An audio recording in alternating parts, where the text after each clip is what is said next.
आज मैं आपके लिए मिस्टीरियस क्रिएचर्स की 2 हॉरर स्टोरीज लेकर आया हूँ। इससे पहले कि हम खौफ को महसूस करें, आप राज वाला चैनल को सब्सक्राइब करना ना भूलें। और इस चैनल पर मैंने कई सारे हॉरर टॉपिक्स पर कई सारे वीडियोस बनाए हैं, तो आप उन्हें भी चैनल के वीडियो सेक्शन में जाकर चेक कर सकते हो। अगर आपको कोई स्पेसिफिक टॉपिक पर कहानियाँ सुननी है तो आप प्लेलिस्ट वाले सेक्शन में चेक करना ना भूलें। अब बिना किसी देरी के बढ़ते हैं कहानियों की ओर। मैं ईस्ट टेनेसी में पैदा हुआ और यहीं पर पला बड़ा, लेकिन मैं आपको बता दूं, मैं किसी भी तरह का एक गांव का गवार बिल्कुल भी नहीं हूं।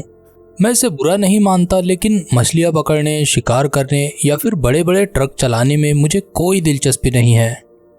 जब आप गांव कस्बे के इलाके में बड़े हो रहे होते हो तो आपने कई सारी भूतहा घटनाओं के बारे में सुन रखा होता है, लेकिन मैंने ऐसे किसी भी किस्से कहानी पर अपने कान नहीं धरे।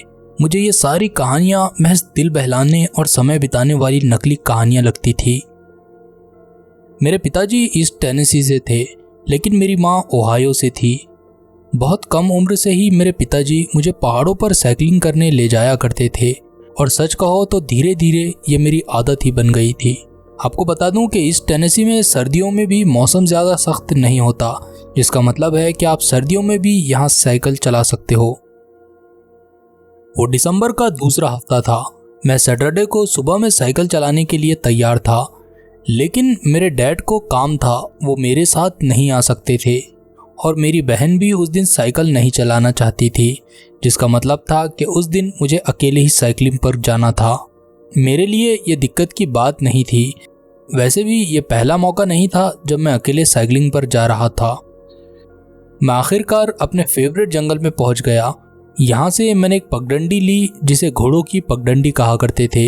इस स्टेट पार्क में हमेशा ही हाइकर्स और घुड़सवार रहा करते थे, लेकिन उस दिन पार्क पूरी तरह से सुनसान नजर आ रहा था। ये बात मेरे लिए काफ़ी अजीब थी। ये रास्ता कोई मुश्किल रास्ता नहीं था, इसलिए मैं आराम से इस रास्ते पर बढ़ता जा रहा था।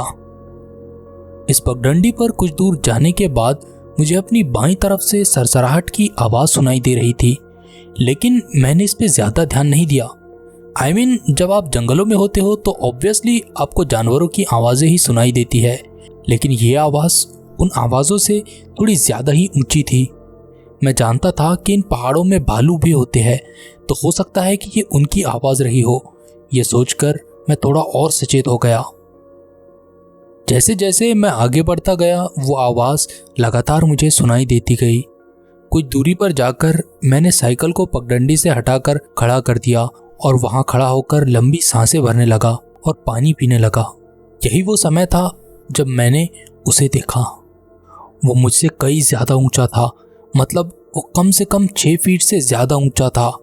वो पूरी तरह से काले काले बालों से घिरा हुआ था। उसका चेहरा ऐसा था जैसा मैंने आज तक किसी भी जानवर का नहीं देखा, और वो जब सांसें ले रहा था तब उसके गले से गुर्राने की आवाज़ें आ रही थी। मुझे नहीं पता मैंने किस चीज़ को देखा था, लेकिन वो बहुत भयानक था। उसे देखकर मैं बहुत ज़्यादा डर गया था, और मैं जल्दी से अपना सामान अपने बैग में भरने लगा और वहाँ से तेज़ी से पैडल मारते हुए साइकिल दौड़ाने लगा। मैं चाहे जितना तेज़ या धीमे अपनी साइकिल को चलाता, वो लगातार मेरे साथ ही चल रहा था। अगर वो छलांग लगाकर मुझ पर कूद पड़ता तो मेरा अंत वहीं पर हो जाता। लेकिन करीब 1.5 घंटे तक लगातार साइकिल दौड़ाने के बाद मैं पार्क के एंट्रेंस पर पहुंच गया। मैं इतनी जल्दी में था कि मैंने अपनी साइकिल को बिना मोड़े ही सीधी अपनी कार में डाल दिया और खुद कार में बैठकर तेजी से वहां से निकल गया। अब मैंने ऐसी साइकिल खरीदी है जिसे मैं रोड पर चला सकता हूँ, क्योंकि मुझे नहीं लगता कि अब मैं दोबारा कभी साइकिल चलाने पहाड़ों में जाने वाला हूँ। कम से कम ईस्ट टेनेसी में तो बिल्कुल भी नहीं। मैं ऐसे अजीब दानवों पर यकीन नहीं रखता था, लेकिन एक संदेहवादी होते हुए भी अब मैं जानता हूँ कि उन जंगलों में कुछ ऐसा ज़रूर है जो हमारी सोच से बहुत दूर है। मैं न्यूयॉर्क स्टेट में रहता हूँ। मुझे नहीं पता ये सब कब से शुरू हुआ, लेकिन जहाँ तक मुझे याद है उस समय मैं बहुत छोटा ही था। एक रात जब मेरी आँख खुली तो मैंने एक बड़े से साए को अपने सामने पाया। उसके कोई फीचर्स नहीं थे, वो बस किसी साए की तरह दिखाई दे रहा था। मैं ज़ोरों से चीखना चाहता था, लेकिन मेरे होंठों से सिर्फ एक हल्की सी सिसकी ही निकल पाई थी। मैं हिल भी नहीं पा रहा था। उस समय में ऐसे लग रहा था जैसे सदियां बीत गई हो, लेकिन ये महज चंद लम्हों की बात थी। एक बड़ी सी अजीब अनदेखी परछाई एक बच्चे के सामने खड़ी थी और मैं उसे देखकर सहम गया था। जब मैं दोबारा चलने के काबिल हुआ तो मैं दौड़ता हुआ अपने पेरेंट्स के रूम में गया। मुझ में पीछे पलटकर देखने की हिम्मत भी नहीं थी और आंसू मेरी आंखों से लगातार बह रहे थे। मैं दौड़ता हुआ गया और मेरी माँ को जाकर चिमट गया, जो शायद मेरे कदमों की आवाज़ से जाग गई थी। क्या हुआ बेटे? उन्होंने मुझसे पूछा, लेकिन मैं बस उनकी तरफ देखता रहा। मेरे मुंह से एक शब्द भी नहीं निकल पा रहा था। मैं कुछ भी कह नहीं पा रहा था। मैं कुछ कहना भी नहीं चाहता था। मेरी माँ मुझे पकड़कर अपने रूम में ले गई, लेकिन मैं अंदर जाने से मना करता रहा जब तक उन्होंने लाइट्स नहीं जला दी। मुझे बेड पर सुला दिया गया और मेरे सोने तक लाइट्स ऑन ही रहे। समय का चक्कर घूमा और इस घटना को 1 साल बीत गया। इस बीच कोई भी घटना नहीं हुई। एक रात मैं सोने के लिए जाने लगा, तब मैंने लाइट्स ऑफ कर दिए। ये बहुत बड़ी गलती थी, क्योंकि मुझे दोबारा से वही परछाई नजर आई। वो बड़ी सी काली परछाई जिसके कोई फीचर्स नहीं थे। वो किसी साई की तरह थी, लेकिन वो सॉल्व थी। उसे दोबारा देखकर मेरा खून सूख गया। मैं अपनी जगह से 1 इंच भी नहीं हिल पा रहा था। कुछ लम्हे जो सदियों समान लगने लगे थे, उनके बीतने के बाद जब मैं दोबारा खुद से हिल पाया, तब मैं दौड़ता हुआ अपने पेरेंट्स के रूम में गया। मेरा दिल जोरों से धड़कने लगा था, लेकिन फिर भी मैं पिछली बार जितना नहीं घबराया और खुद पर काबू पाने की कोशिश करने लगा।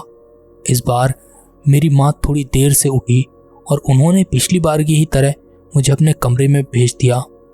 मैं अपने कमरे में खुद घुसने से पहले मैंने अपना हाथ अपने स्विच बोर्ड पर डाला और लाइट्स जला दिए। ये लाइट क्रिसमस लाइट थे, जिन्हें मेरे पिताजी ने इसी वजह से मेरे कमरे में लगाया था, ताकि मैं मेन लाइट्स को बंद करके भी सो सकूं। जैसे ही मैं लाइट्स जलाकर अपने कमरे के दरवाजे में आया तो वो जा चुका था। वो जो कुछ भी था अब वो यहाँ नहीं था। कुछ देर तक मेरी माँ भी मेरे पास आकर बैठी रही, लेकिन जैसे ही वो वहाँ से चली गई, मैंने अपना मेन लैंप जला दिया। अब मेरे कमरे में चारों ओर उजाला था। उसके बाद मैं सोने चला गया। इस घटना को 7 साल बीत गए। इस बीच कोई भी हादसा नहीं हुआ। मेरा मतलब है अभी कुछ टाइम पहले तक। अब ये सब दोबारा से शुरू हो गया है, लेकिन इस बार ये भयानक है, बहुत बहुत भयानक। जब मैं अपने टीनेज में पहुंचा, मुझ में इतनी हिम्मत आ चुकी थी कि मैं लाइट्स ऑफ करके सोता, लेकिन इसके बाद भी मेरे कमरे में थोड़ी बहुत लाइट्स हमेशा जलती रहती थी। इस समय में कोई भी घटना नहीं हुई और ना ही मैंने उसे दोबारा देखा, लेकिन ये सब 2020 की गर्मियों में ख़त्म हो गया। उस रात मैंने एक बुरा सपना देखा था, जिसकी वजह से मेरी आँख खुल गई थी, लेकिन आँख खुलते ही भयानक हकीकत मेरे सामने थी। मैंने देखा कि एक साए ने कोई मास्क पहना हुआ था और एक बड़े से कपड़े से उसका पूरा शरीर ढका हुआ था। यह मास्क किसी विच की मास्क की तरह दिखाई दे रहा था, जैसे आपने फिल्मों में देखा होगा। उसके चेहरे के कोई डिटेल्स तो नहीं दिखाई दे रही थी सिवाय उसके मास्क के। फिर उसने अपने नोकदार पंजे जैसे हाथ बाहर निकाले और मुझे पकड़ लिया। इसके बाद वो मुझे पकड़कर जोरों से झटके देने लगा। वो मुझे अपने ही बेड पर पटकनी दे रहा था। ये सब इतना भयानक था कि मैं कुछ भी बोल नहीं पा रहा था, ना ही मुझे कुछ दिखाई दे रहा था। मैं बिल्कुल लाचार था और मैं इन यातनाओं के ख़त्म होने की दुआएं मांगने लगा था। ये सब महज चंद सेकंड्स की बात थी, लेकिन ये वक्त भी बहुत लंबा लगने लगा था और हर सेकंड के साथ मेरा डर और भी बढ़ता जा रहा था। मैंने अपनी पूरी ताकत से अपनी आंखों को बींच लिया और फिर अचानक ही यह सब रुक गया। जब मैंने दोबारा अपनी आंखें खोली, वो चीज़ वहाँ से जा चुकी थी। इस घटना के बाद मैंने कई रातों तक अपनी लाइट्स जलाए ही रखी। इस घटना को 1 महीना बीत गया। वो शायद अगस्त का महीना था। मैं और मेरी फैमिली एक कैंपिंग ट्रिप पर एलेगनी स्टेट पार्क गए। इसी साल मैंने अपने दादा और अपने नाना दोनों को खो दिया था। सभी उनकी मौत से दुखी थे, इसलिए थोड़ा मन हल्का करने के लिए हम कैंपिंग की ट्रिप पर गए थे। खैर, इस जंगल को लेकर भी कई सारे किस्से कहानियाँ मशहूर है और कहा जाता है कि ये जंगल भूतहा है। ये जानकर मैं, मेरी माँ और मेरी बहन हम सब बहुत एक्साइटेड थे। पैरानॉर्मल चीज़ों में हम सभी को दिलचस्पी थी। कैंपिंग के पहले 2-3 दिन शांति से गुजरे और किसी भी तरह की कोई अप्रिय घटना नहीं हुई। ये तीसरे दिन की बात है, मुझे कोई ज़ोरों से हिला रहा था, जिसकी वजह से मेरी आँख खुल गई। वो हमारे साथ यहाँ तक भी आ गया था। हालांकि अब उसने एक जोकर का मास्क पहना हुआ था, लेकिन मैं जानता था कि ये वही है। उसके पूरे जिस्म पर काले कपड़े थे, यहाँ तक कि उसने अपने हाथ भी काले दस्तानों से ढांप रखे थे। मैंने चीखकर अपने पेरेंट्स को आवाज़ लगानी चाहिए, लेकिन मेरे मुंह से सिवाय हल्की सिसकियों के और कुछ भी नहीं निकला। एक बार किसी तरह मैं अपनी पलकें झपकाने में कामयाब रहा और जैसे ही मैंने अपनी आंखें खोली, वो दोबारा से गायब हो गया। मैंने घड़ी की तरफ देखा तो उस समय लगभग 2 बज रहे थे। मैं उठकर बैठ गया। मेरी माँ ने नोटिस किया कि मैं जागा हुआ हूँ, तो उन्होंने मुझसे पूछा कि क्या हुआ है। कुछ नहीं, मैंने घबराते हुए कहा। शायद मैंने बुरा सपना देखा है। मैं जानता था कि वो सपना नहीं था, लेकिन मैं सच भी समझा नहीं पाता था। मैं दोबारा अपने बिस्तर में जाकर सो गया। उसके बाद कई दिनों तक मुझे वो दोबारा दिखाई ही नहीं दिया, लेकिन दिसंबर के बाद वो मुझे हर महीने दिखाई देने लगा। मुझे नहीं पता कि अब वो मुझे इतनी बार क्यों दिखाई दे रहा है, और तो और अब वो जब भी दिखाई देता है उसके बाद मेरे पेट पर खरोंचों के निशान दिखाई देते हैं। कैंप पे हुई घटना के बाद मुझे अब वो उसी वेश में दिखाई देता है जहां उसने जोकर के कपड़े पहने हुए होते हैं और उसके हाथों में रिंगिंग बेल्स होती है। हालांकि उसके चेहरे पर मास्क होता है, लेकिन मास्क के पीछे छुपी उस शैतानी मुस्कुराहट को मैं भांप सकता हूँ। अब तक की सबसे आखिरी घटना पिछले महीने जनवरी 2021 में हुई। मैंने सोचा था नया साल मुझे इससे छुटकारा दिलाएगा, लेकिन लगता है ये मेरी खुशफहमी थी। एक बार फिर मेरे कमरे के लाइट्स ऑफ थे और कमरे में एक छोटा सा लैंप मध्यम रोशनी में जल रहा था, लेकिन वो लाइट्स भी मेरे कमरे के एक कोने में थी जहां उसकी नीली रोशनी और भी ज़्यादा खौफनाक लग रही थी। मैं अपने बिस्तर पर उल्टा लेटा हुआ था, तभी मैंने महसूस किया कि मैं हिल नहीं पा रहा हूँ। मुझे नहीं पता कि वो क्या था जिसने मुझे जगाया, लेकिन जब मैंने अपनी आंखें खोली मुझे एक आवाज़ सुनाई दी। वो आवाज़ किसी औरत की लग रही थी। वो आवाज़ काफ़ी धीमी थी और मैं ये भी नहीं बता सकता था कि वो किसी एक शख्स की थी या कई सारी औरतें थी जो मुझे आवाज़ें दे रही थी।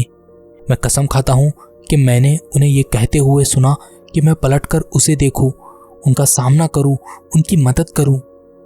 मेरी मदद करो, मेरी मदद करो, हम पर हमला हुआ है, हम मर जाएंगे। इन आवाज़ों को सुनकर मैं परेशान और डरा हुआ महसूस कर रहा था। अपने मन के किसी कोने में मैं जानता था कि मुझे पलटना नहीं चाहिए। मुझे ऐसे ही पड़े रहकर ये दिखाना चाहिए कि मैं अब भी सो रहा हूँ। मुझे उनकी बातों पर यकीन नहीं करना चाहिए था, क्योंकि ये काफ़ी गलत लग रहा था। लेकिन वो आवाज़ वो लगातार आ रही थी। चलो उठ जाओ, तुम वहाँ क्यों पड़े हो? तुम मेरी मदद क्यों नहीं करते? वो आवाज़ लगातार सख्त हो रही थी। मैं जानता था कि ये आवाज़ जहाँ से भी आ रही हो, किसी इंसान की तो नहीं हो सकती थी। मैं अब और इन आवाज़ों को नहीं सुन सकता था। मैंने किसी तरह से अपनी आंखों को बंद कर लिया और मेरा ऐसे करते ही वो आवाज़ें गायब हो गई।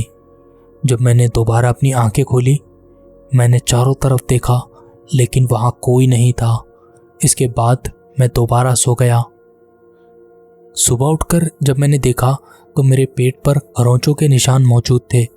हो सकता है आप इसे मेरे बुरे सपने समझो, हो सकता है आप इसे मेरे बुरे सपने समझो, लेकिन ये सब कुछ बहुत ही खौफनाक है। और आखिर मेरे पेट पर बने उन निशानों को आप कैसे समझा सकते हो? मैं इन घटनाओं की वजह से बहुत ज़्यादा परेशान हूँ। पता नहीं अगली बार मेरे साथ क्या हो। अगर कोई भी इसके बारे में जानता हो तो प्लीज़ मुझे ज़रूर बताएं। मैं इन सायों से छुटकारा चाहता हूँ। मैं आराम से सोना चाहता हूँ।